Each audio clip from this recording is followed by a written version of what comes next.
Creamy at yummy na no-bake mac sa kawali. Pwedeng-pwede sa special occasions at napakadali lang gawin.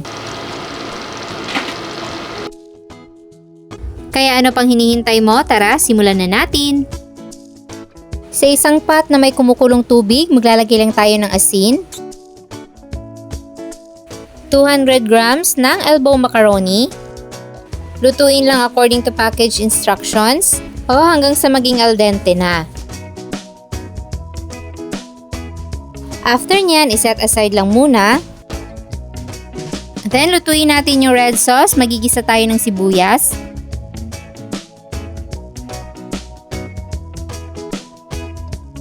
Minced garlic.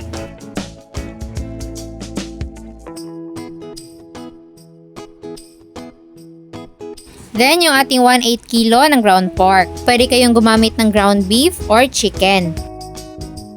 Lulutuin lang natin to hanggang sa mag-brown na. Tapos, isusunod na natin yung ating sliced hot dogs. Igigisa lang natin to saglit. Then, maglalagay na ako dyan ng spaghetti sauce na sweet style. Sa 200 grams na macaroni, 500 grams na sauce yung ginamit ko.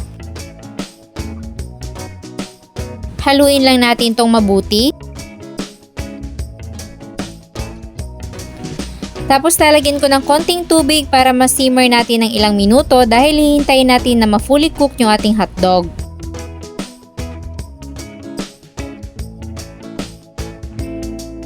Kapag luto na ang hotdog, ilalagay na natin ang ating elbow macaroni. I-mix lang natin to ng mabuti.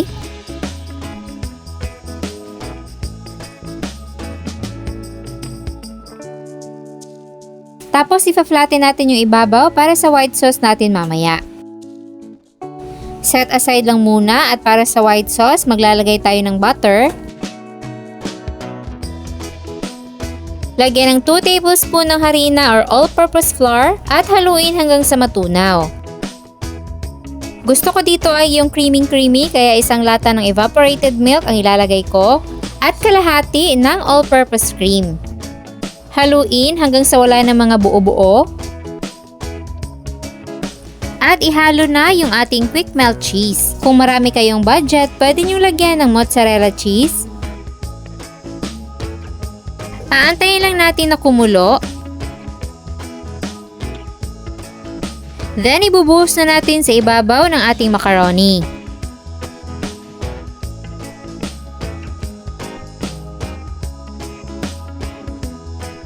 Para mas gumanda, pwede tayong maglagay sa ibabaw ng dried parsley or fresh parsley, pero optional lang to.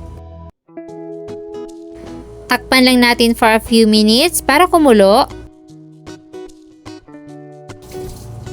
At ayan, ready na ang ating no-bake macaroni sa kawali. Napakasarap nito lalo na sa mga birthdays at mga special na okasyon. Kaya kung gusto mo ng something impressive para sa iyong mga bisita, eto na yung ipakain mo sa kanila. Patok na patok din to sa mga kids, kaya ilalagay ko na dyan sa baba ang kompletong listahan ng mga sangkap.